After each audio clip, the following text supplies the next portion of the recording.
600 years ago, a healthy man went to bed and never woke up. Neither did his children. Neither did his entire street. Within 5 years, 60 million people were gone. Not in a war, not in a famine, by a cloud they could not see. This is not ancient history. This is a warning. And the question is not if it will happen again. The question is when. Before germ theory, before vaccines, before the first microscope, humanity lived under a constant, invisible threat. We called it many things: divine punishment, bad air, the wrath of ancestors. But whatever name we gave it, the result was always the same. Bodies piled faster than the living could bury them. And every single time, the world that emerged from the ashes was unrecognizable. Let us begin in Athens, 500 years before the birth of Christ. The city was the crown of the ancient world: democracy, philosophy, art. And then, from the port of Piraeus, something crept in. Historians still argue over what it was: typhus, measles, smallpox.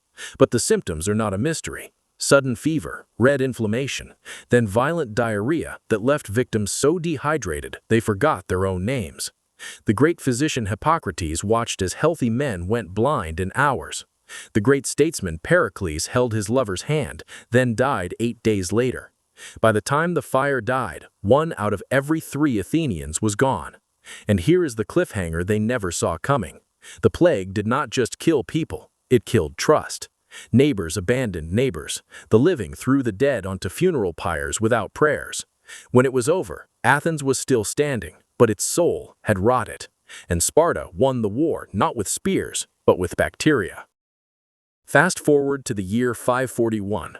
The Roman Empire, ruled from Constantinople, believed itself eternal. Emperor Justinian had gold, armies, and the largest cathedral on earth. He was weeks away from reuniting the entire old Roman world. And then the rats arrived.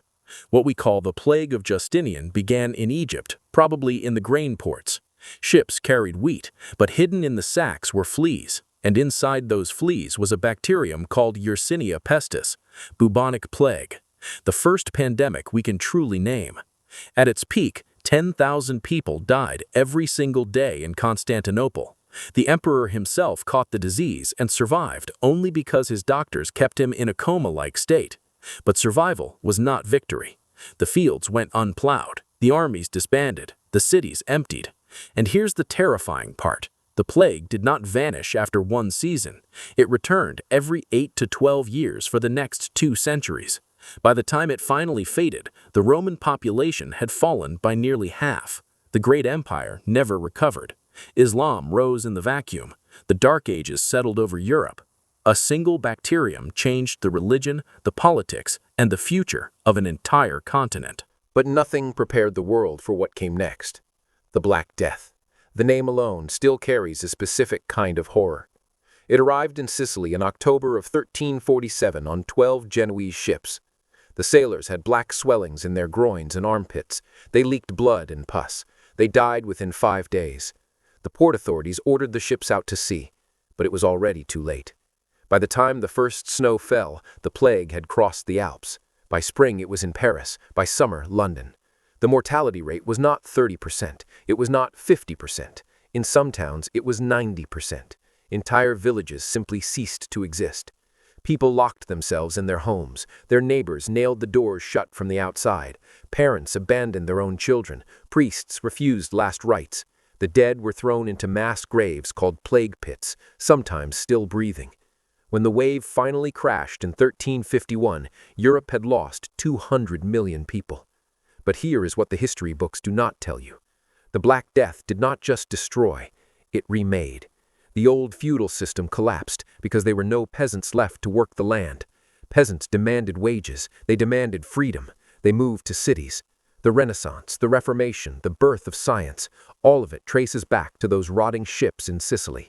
Death built our modern world. Do not forget that. For the next 3 centuries, plague continued to strike. London in 1665, Marseille in 1720. But something else was waking up in the jungles of Central America: smallpox. Unlike plague, which needed fleas and rats, smallpox needed only breath. And when the Spanish arrived in the New World, they carried it without even knowing. In 1519, Hernán Cortés landed in Mexico with 600 men. The Aztec Empire had millions of warriors. By every military logic, Cortés should have been annihilated. But he had a secret weapon he did not understand. A single slave on his ship had smallpox. Within weeks, the Aztec virus tore through the Aztec capital. The emperor, Cuitlahuac, died after ruling for just 80 days. Bodies lay in canals. Families starved because there was no one to cook. Smallpox killed more than 3 million Aztecs, and then it kept moving, south to the Incas, north to the Mississippi, into the Arctic. By the time the virus circled the globe, it had killed 90% of the indigenous population of the Americas. 90%.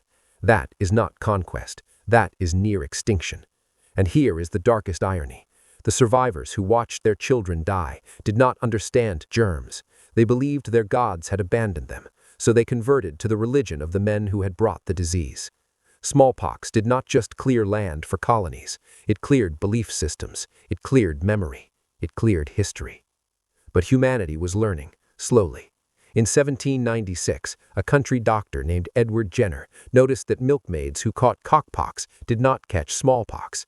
He scraped pus from a milkmaid's hand and injected it into an 8-year-old boy. Then he tried to infect the boy with smallpox. Nothing happened. The first vaccine. The word itself comes from vacca, Latin for cow. For the first time in history, humans had a weapon. Not a cure, but a shield. And for 150 years, we grew arrogant. We declared victory over pestilence. We built hospitals, sewage systems, public health boards. And then 1918 happened. The Spanish flu did not start in Spain. It started in Kansas. In a military camp, a cook reported to the infirmary with a fever. Within 1 week, 500 soldiers were sick. The army did nothing. They shipped those soldiers to France. And the virus mutated. The second wave was not like the first.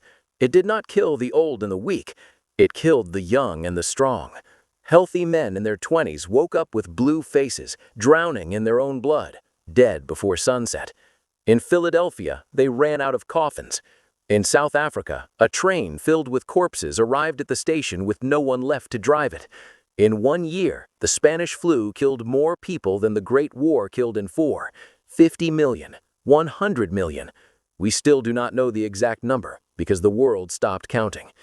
And then, as mysteriously as it came, it vanished. Within 18 months, the virus mutated into a milder form.